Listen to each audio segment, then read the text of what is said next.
Good evening, I'm Gutgsell. High school football week 1, Southridge on the road at Clarksville in about 15 minutes. Raiders under the direction of new coach Scott Buening. Southridge also has a ton of offense back, led by junior quarterback Luke Stetter. Buening happy about that. We can be a diverse team and a balanced team, and I don't mean we have to be 50-50 run pass. I mean we need to be able to do the things that we want to do when we want to do it. We've got to stay on schedule. We're not a team that's really going to get out of penalty situations well, things like that. But I think if you look at the offense, you got a lot of the skill positions back. You look at Luke Stetter at quarterbacks, had just an outstanding summer. He's a great leader. I mean, his temperament, we kid him because he looks like a third grader. And it's like I feel like he's going to be dating my daughter here pretty soon, with how he looks. But you can't let that fool you. I mean, he's a fierce competitor. He does a great job in organizing guys, getting them where they need to be.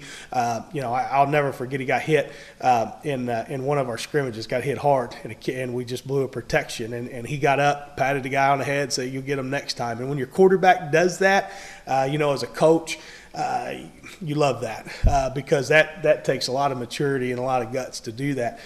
You look at Connor Craig and Alex Householder at the wingback positions, had great summers. They really run this system very, very well. They have a good feel. Alex is a very tough kid. He runs hard. He's a good blocker for his size too. And then Connor, he's got a great feel for running the football, just things you can't really teach. And then really we have a three-headed monster, I think, at fullback. Aiden Mitchell, Jacob Mundy, and William Gutgsell, all three have had good camps. And, you have three seniors in that position, which, to be honest with you, we need because Aiden obviously is going to carry a big load defensively at inside linebacker. Jacob plays he's one of our keys defensively, again, at a safety outside linebacker type situation. So, we wanted to be able to play hard, play fast throughout the game, but those guys, all three of them, have done a really good job. And then, you look at the end positions, we moved Brett Nordoff to an end, try to get a little more push, maybe a little more of a tight end type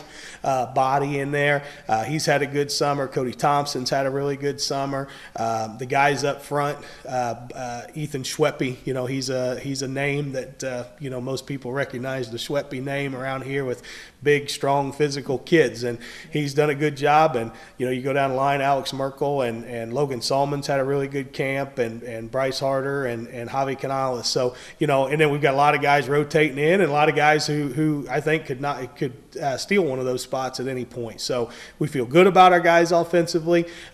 We just need to be a little more balanced and be able to do some other things when we need to. What about on the other side of the football defensively, Coach?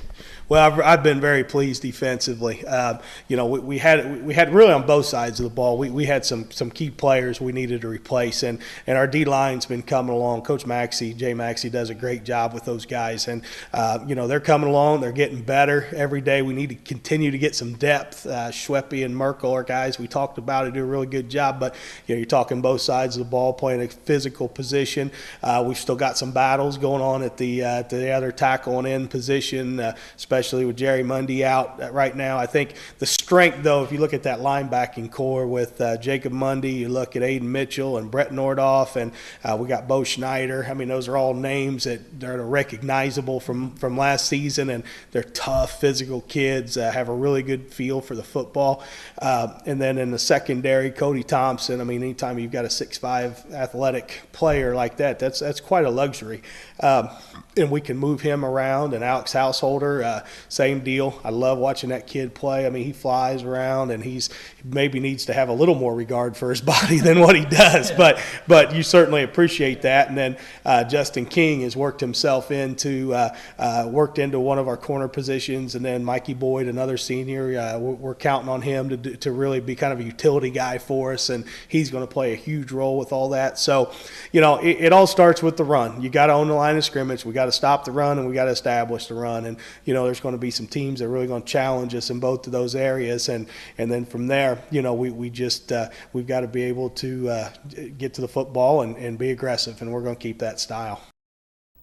Southridge and Clarksville again on the road in Clark County. Jasper at home tonight with Evansville Memorial. You can watch it tomorrow morning at 10 right here on WJTS 18. Forest Park will hit the road as well. They go to Gibson Southern. Meanwhile, Heritage Hills and Mater Dei square off at Patriot Field. The run is over for the Jasper Babe Ruth 14-year-old All-Stars. They fell to Oregon 12-5 in the quarterfinals of the World Series out at Moses Lake, Washington. Meanwhile, in the big league baseball front tonight, Milwaukee and the Reds just underway at GABP. Giovanni Gallardo against Homer Bailey. Atlanta and St. Louis at Busch. Chris Medlin against Adam Wainwright. And the Cubs in San Diego play late night baseball at Petco. Edwin Jackson against former Red Edison Volquez. Butler guard Roosevelt Jones had season-ending surgery on his left wrist. Coach Brandon Miller said the surgery went well. Jones hurt the wrist during the Bulldogs' trip last month to Australia. Jones averaged 10 points and 5 rebounds as a sophomore. Colts and Browns tomorrow up at Lucas Oil Stadium in the third preseason game, which is usually called the dress rehearsal. The Colts will enter that contest without two of their tight ends, Kobe Fleener and Dwayne Allen. Both have injuries. Fleener recovering from a sprained knee, while Allen has a foot injury. Kickoff at Lucas Oil, 7 p.m. Stay tuned. We'll have more WJTS 18 News after this.